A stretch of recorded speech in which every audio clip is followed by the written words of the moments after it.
It's time for the review. CG Aldore King Sasquatch Big Chair Lazy Boy Rain is here, and he's bringing a buttload of limit burst damage with him. How good is he now? How good will he be in the future? Should you even go for him? How should you use him, and what is he about? Let's talk about that right now with Aldore King Sasquatch Chair Rain Lazy Boy Extraordinaire. Now, first of all, big limit burst damage. Chaining family is the Stardust Ray family.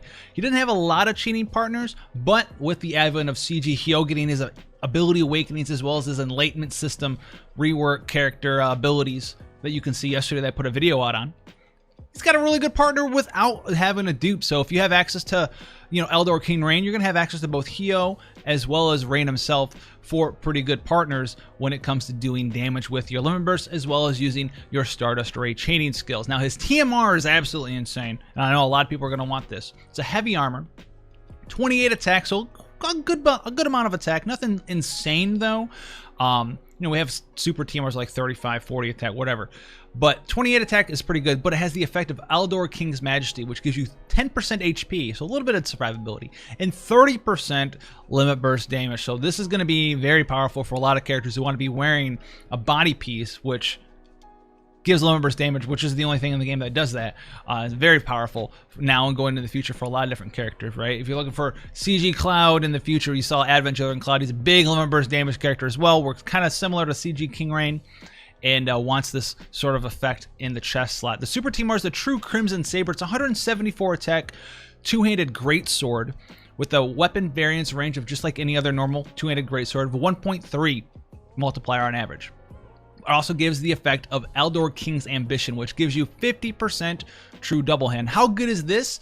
This is pretty powerful, but it's not as powerful as you may think it is. It's not really ever going to be best in slot for a lot of characters due to the fact that it's pretty easy to get a lot of true double hand in more efficient slots, especially with the change to, guess what? The damage formula way long ago, not way long ago, but pretty far ago.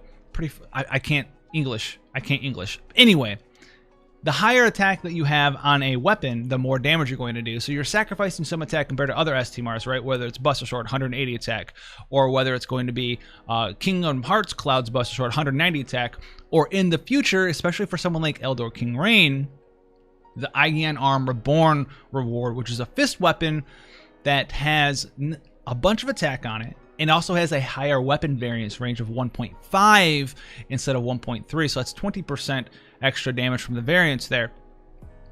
And also has Man-Eater of 75%, which is going to help you out on a lot of bosses as well.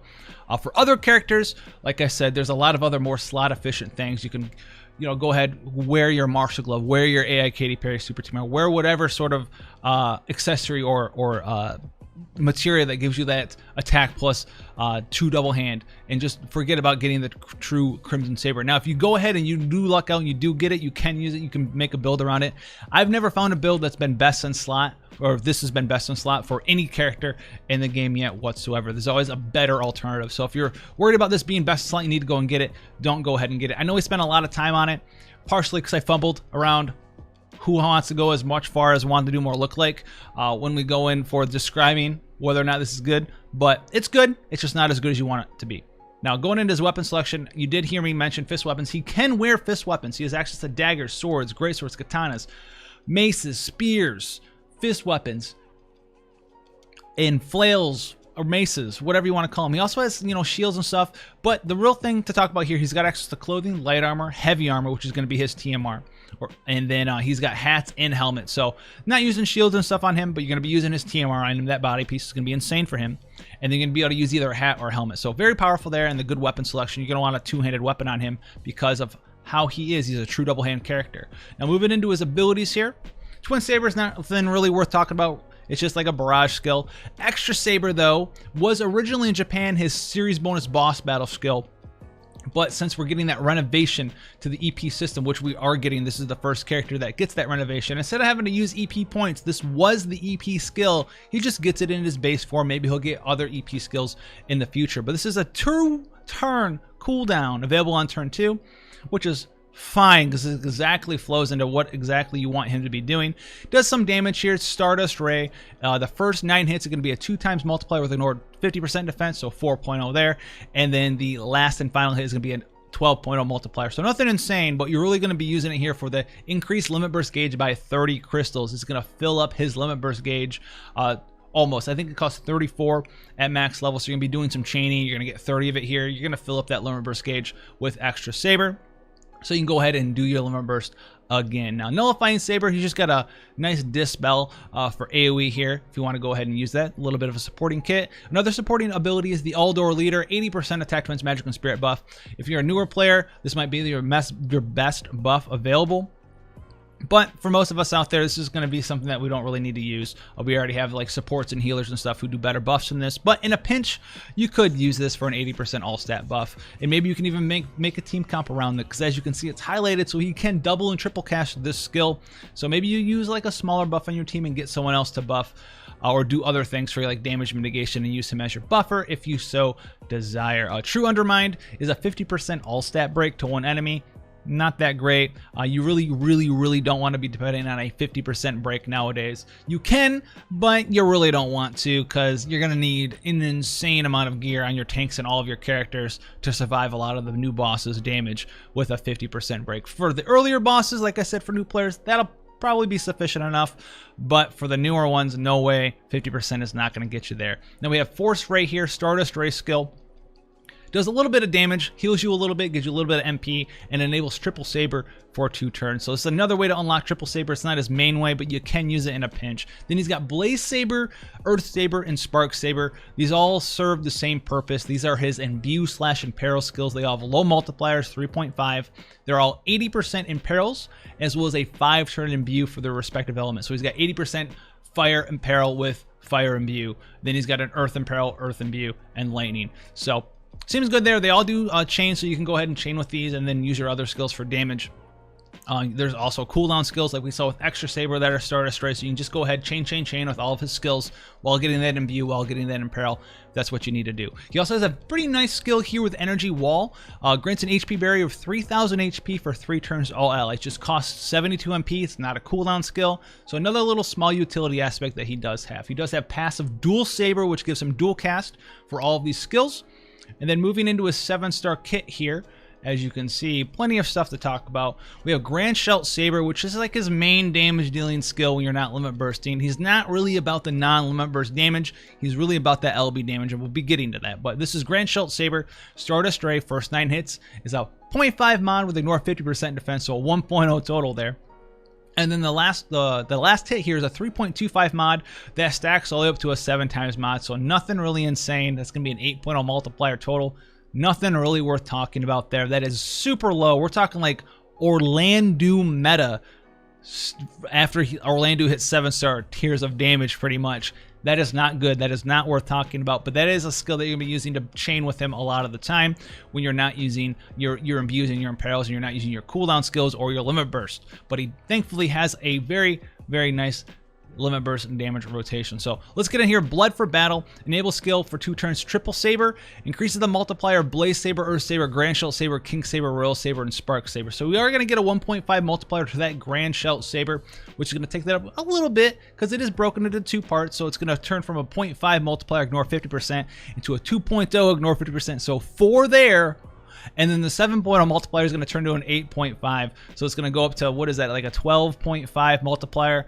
Yay for us there. Now, he does have a Healing Blood skill, a little bit of other utility. Heals 5,000 HP and 50 MP to all allies. It costs 50 MP, so it costs him nothing to use. He doesn't really get any MP back from it. He spends 50, gets 50, but it's going to get 50 to everyone else and 5,000 HP, so a little bit of a nice HP heal there. You can combine this with his Energy Wall, right? Heal 5,000 HP, and then get a 3,000 HP barrier, so you can kind of get back 8,000-ish worth of HP in a pinch for your team if you do need to be doing that. Soul Blood here.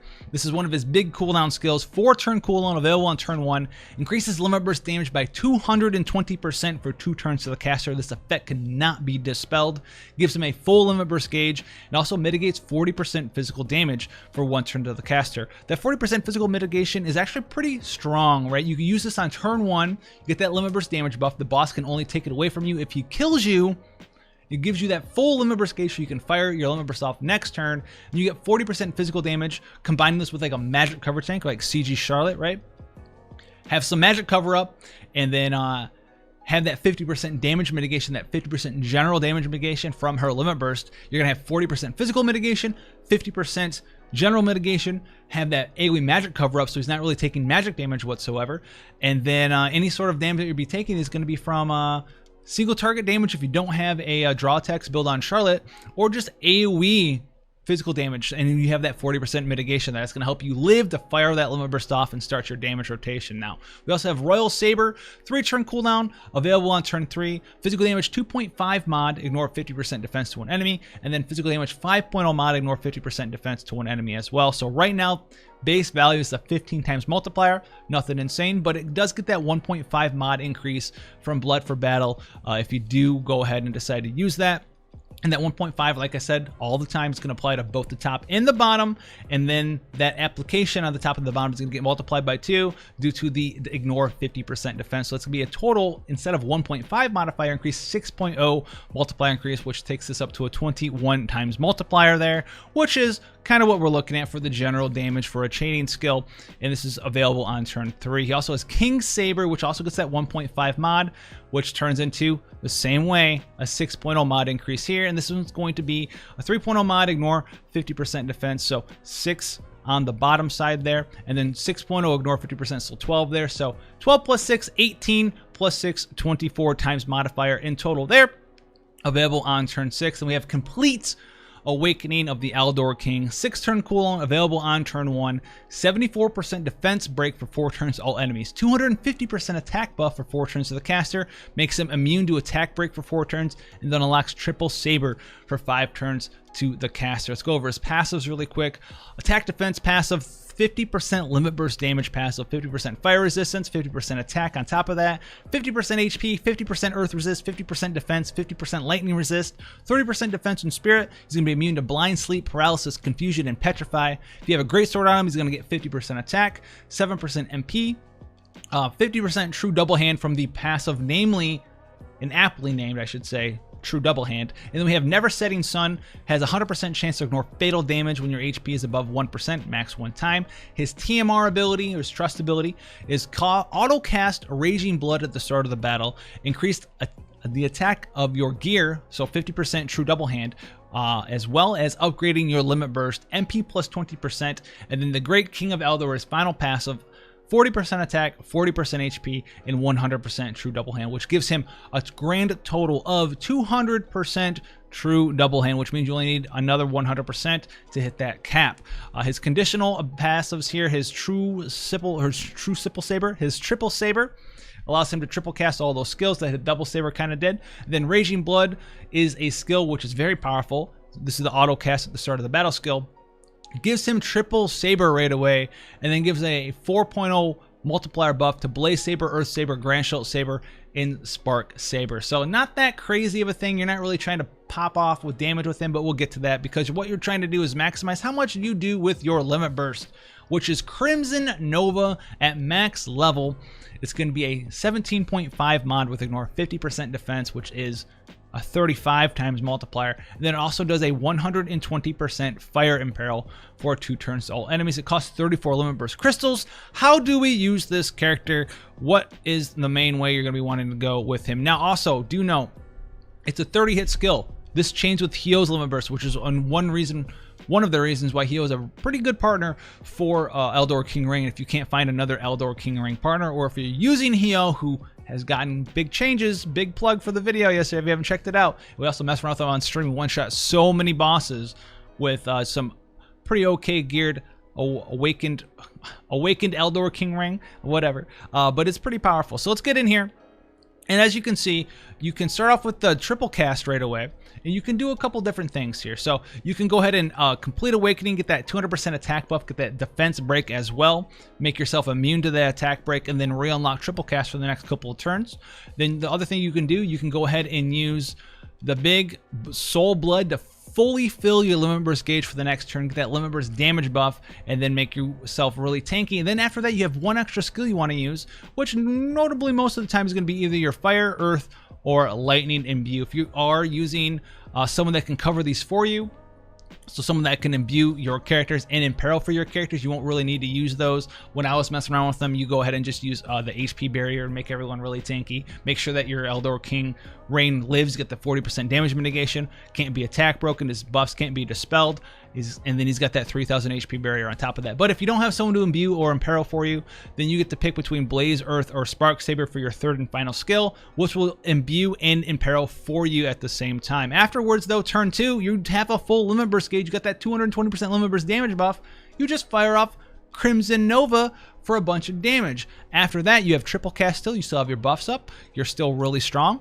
and you just go in here, and this is going to be turn 3, so you have Royal Sabre ready to use at your leisure. You also are going to be able to go back up and have extra Sabre available for you to use at your leisure. And this is going to fully fill up your limit burst gauge pretty much, because it costs 34 to pop your limit burst off. This gives you 30. You're going to be chaining 3 different Stardust Ray skills together with a friend, whether it be Hio or whether it be another awakened Aldore King Rain. I'm going to call him Awakened Aldore King Lazy Boy Rain from now on. That's going to fill your limit burst gauge back up though.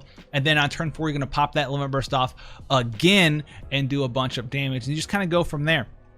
Using Soul Blood when it's available, and using extra Sabre when it's available, in between using limit burst. Just keep doing that over and over and over and over and over and over and over and over and over and over, where we're trying to limit burst every other turn to do that big damage. Notably, the turns where you do the biggest damage with this limit burst are going to be right after you go ahead and use Soul Blood, because of the 220% limit burst damage buff, but he still packs quite a wallop.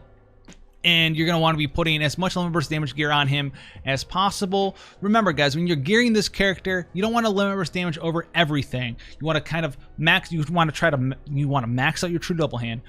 Try to get your attack cap as high as possible. Always be wearing killers, whether it's from your Esper. Almost always want one in your materia slot as well. And then after you do that, and after you have your attack capped from true double hand, you have 300% plus. Right, for a general rule of thumb, everything's going to be different based on your gear, what you have available, and who you're fighting. But for general rule of thumb, 300% true double hand, you're aiming for that. 330, 350% attack.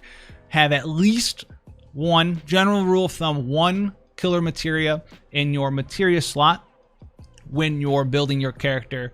75% killer, super awesome. Make sure you have the right Esper equipped for killer as well. A lot of Espers out there have 125% killers.